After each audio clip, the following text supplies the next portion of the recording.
हमारे चैनल के प्यारे सब्सक्राइबर्स, आज की कहानी एक जोड़े की है।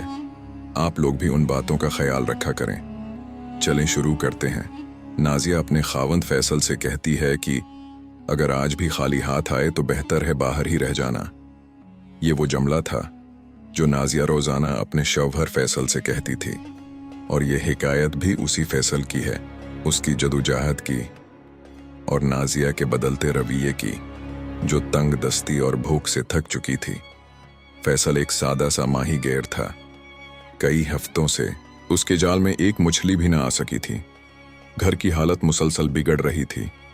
नाजिया के दिल में ये वसूसा बैठता जा रहा था कि शायद उसने गलत शख्स का इंतखाब कर लिया है। उसे लगता था कि गुर्बत अब उसकी बर्दाश्त से बाहर है।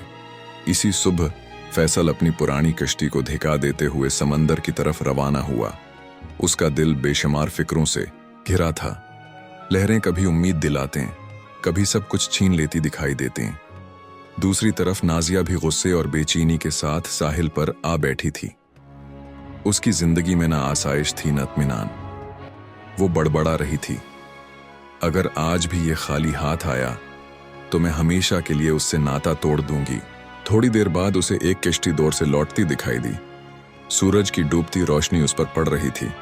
जब किश्ती करीब आई तो उसे यकीन हो गया कि वो फैसल है, और उसके हाथ में लटकता जाल बिल्कुल खाली। नाजिया के चेहरे के तासरात मजीद सख्त हो गए। फैसल साहिल पर उतरा। उसकी आंखों में थिकन और शिकस्त थी। वो नाजिया की तरफ देखे बगैर चुपचाप झोंपड़ी में चला गया। नाजिया उसके पीछे पहुंची और तल्ख लहजे में बोली, सारे मुछिरे आज भरी कमाई लाए हैं, और एक तुम हो कि जैसे समंदर ने तुम पर कहर कर दिया हो। 20 दिन हो गए, एक मछली भी नहीं। फैसल थका हारा संटी हुई दीवार से टेक लगाकर बैठ गया और आहिस्ता से बोला, मैं रोज पूरी कोशिश करता हूं नाजिया, शायद मेरा नसीब अभी आजमा रहा है, कल इंशा अल्लाह कुछ न कुछ। वो बात मुकम्मल भी न कर सका। नाजिया ने फौरन कहा, अगर कल भी खाली आए तो याद रखना मैं उस घर में वापस नहीं रहूंगी। खामोशी छा गई। थोड़ी देर बाद फैसल ने धीमी आवाज में कहा, नाजिया मुझे बहुत भूख लगी है, कुछ खाने को है? नाजिया ने झंझलाकर जवाब दिया, क्या दूं? खाली हाथ आते हो, मैं क्या पका कर रखूं? मैं भी तुम्हारी तरह भूखी बैठी हूं। कभी सोचती हूं वापस अपने माँ बाप के घर चली जाऊं या समंदर में कूद जाऊं। फैसल ने सब सुना मगर कुछ न कहा।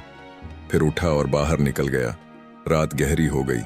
वो भूख और थकन से लड़ता साहिल पर पहुंचा और रीत पर बैठ गया।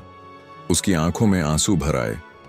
उसने आसमान की तरफ देखकर अर्ज की, ऐ मेरे रब, सबके जाल भर जाते हैं, मेरा ही क्यों खाली रह जाता है? मैंने ऐसा किया क्या है? इसी वक्त एक उम्र रसीदा बुजुर्ग वहां से गुजर रहे थे। सफेद दाढ़ी, हाथ में छुरी और चेहरे पर रोशनी सी।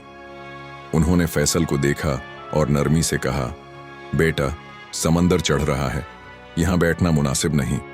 बहुत परेशान लगते हो, कुछ कहना चाहो तो कह लो।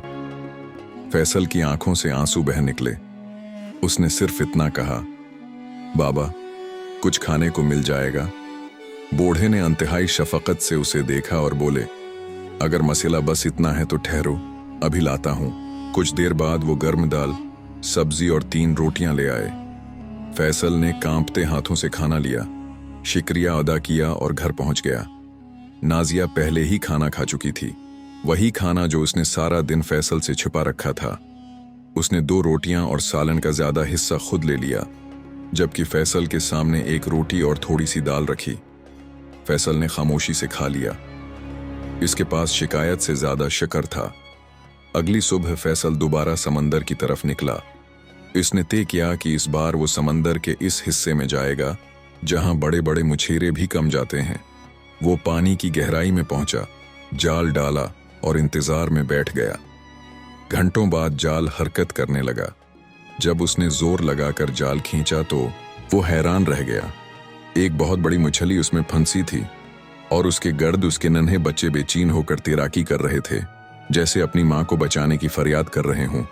ये मंजर फैसल के दिल को चीर गया। वो देर तक सोचता रहा। आखिरकार उसने जाल खोला और सारे नन्हे बच्चों को आजाद कर दिया। बच्चे फौरन अपनी मां के साथ तैरने लगे। अब सिर्फ बड़ी मछली जाल में थी। फैसल ने आसमान की तरफ देखा। दिल में शदीद किशमकश थी। अगर वो उसे ले जाता तो नाजिया शायद वापस आ जाती, घर बच सकता था, भूख खत्म हो जाती। मगर अगर छोड़ देता तो घर फिर खाली हो जाता। बिलाखिर उसने दर्द दिल के साथ मछली को समंदर में छोड़ दिया। मछली ने पानी में जाते ही एक जोरदार छलांग लगाई और अपने बच्चों के साथ दूर चली गई। फैसल की आंखों में आंसू भर आए।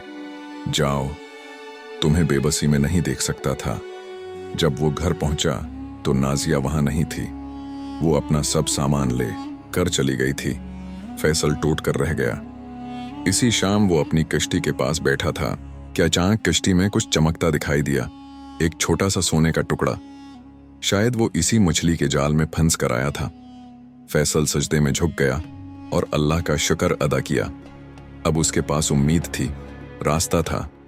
इस सोने से उसने एक छोटा सा काम शुरू किया। पुराने बर्तन खरीद कर उन्हें मरम्मत करके बेचने लग गया। आहिस्ता आहिस्ता लोग उसकी मेहनत से मुतासिर हुए। दुकान चल निकली, इज्जत बढ़ती गई। जो कभी नाकाम माहीगीर था अब हुनरमंद और कामयाब कारीगर बन चुका था। एक दिन नाजिया का बाप बाजार से गुजरा और फैसल को खुशहाल देखकर हैरान रह गया। उसने जाकर नाजिया को बताया। नाजिया ने छिपकर फैसल को देखा। उसकी आंखों में पछतावे और शर्मिंदगी के आंसू आ गए। वो सोचती रही, मैं कैसे इतने अजीम शौहर को छोड़ आई जो खुद भूखा रहा मगर मुझे कभी भूखी नहीं रखा। मैंने उससे छिपाया, उसने मेरा हक पूरा रखा। मैंने छोड़ दिया मगर वो आज भी मेरे लिए बुरा नहीं। लेकिन शर्मिंदगी के बाद वो उसके पास न जा सकी और वापस अपने बाप के घर चली गई। क्योंकि रिश्ता हमेशा मुश्किल वक्त में पहचाना जाता है। जो हाथ छोड़ दे वो आखिरकार पछताता है, और जो साथ निभाए वही सच्ची मोहब्बत का मुस्तहिक होता है।